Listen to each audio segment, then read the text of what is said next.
Let me tell you something. If you are running out of gift ideas for Valentine's Day, that one is for you. In French, I would have named this lovely dessert Mon cœur de marron. The perfect combination of flavor. Check this out. From bottom to the top. Chestnut sponge, chestnut crémeux, Meyer lemon gel, vanilla chestnut mousse, and honey caramelized walnuts. So for this recipe, I am not going to use any candied chestnut, but instead roasted or steamed chestnuts. So first, I'm going to take care of the chestnut crémeux. So chestnuts are like potatoes. When you want to pass them through a food mill, it's got to be hot. Then to soften that up, I'm going to add simple syrup, water, rum, and chestnut cream or spread. And then I'm going to heat this up. Right? And then I'm going to throw in there a little bit of softened gelatin. And by the way, gelatin enhances the texture and act to prevent the formation of ice crystals, particularly useful when your cake has to spend some time in a freezer. Pass chestnut mixture through a sieve and shape into an inch, 2.5 centimeters smaller in diameter than the cake ring you'll be using for your gâteau. Freeze, demold, and keep frozen. Next, caramelized walnuts. By the time walnuts are in a toasting mode, I'm gonna cook together honey, which by the way means ma ou mon chéri in French. Alright, so cook honey, water, and butter to dark amber caramel. Then toss in toasted walnuts. And keep the flame on until each nut is coated with caramel and transfer to a silicone baking mat to cool off. Next, we're gonna make a moist chestnut sponge. In a food processor, mix together room temperature chestnut cream along with rum and softened butter. Add the eggs, flour, and baking powder. Once homogenized, throw in there chestnut chunks.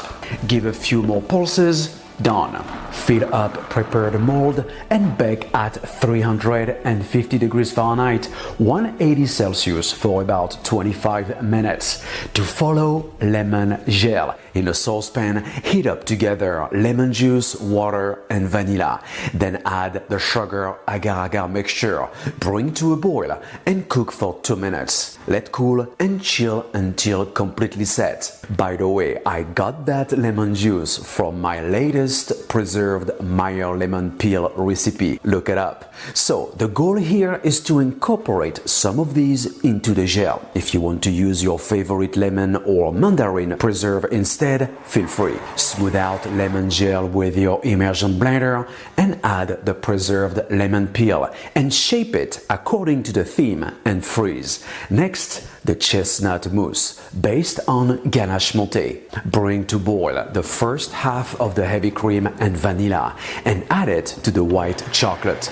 Blend and throw in there the softened gelatin, chestnut cream, and the remaining but chilled heavy cream. Mix well and refrigerate overnight. I guess we've got everything in order, so let's build that one-of-a-kind cake and see what happens.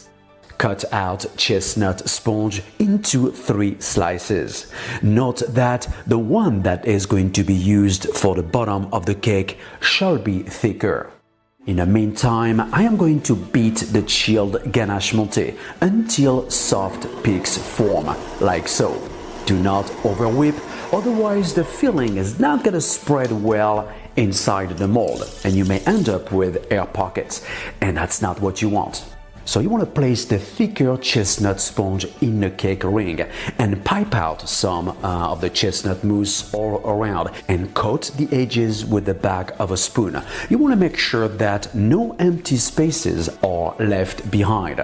Then add the frozen chestnut crémeux, followed by the sponge and the lemon gel. Top with more mousse and even out with an offset spatula and freeze the cake overnight. Since this recipe makes 2 medium-sized cakes, I'm gonna make the second one using a silicone mold. For that one though, you're gonna have to build your cake in an upside-down fashion. Chestnut mousse, lemon gel, chestnut crémeux, and the sponge, just one.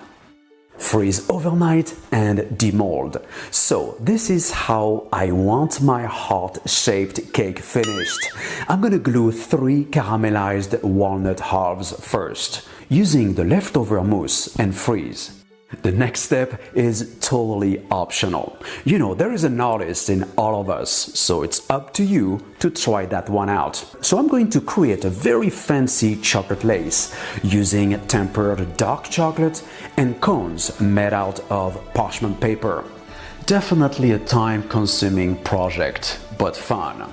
So I'm going to finish the cakes using the chocolate velvet effect. I'm going to spray a warm mixture called enrobage floquing, a 1-to-1 ratio of cocoa butter and chocolate, and you spray it over your frozen cake. If you don't have a spray gun, you can find chocolate velvet spray online. I hope, guys, you have enjoyed this one-of-a-kind Valentine's dessert idea episode. To get the full recipe, go to my website at brunoalbouze.com. Don't forget to subscribe to my cooking channel and website. And please try this out. Take a pic and tag me on Instagram at Bruno Albouze. Bonne nuit les amoureux. See you soon.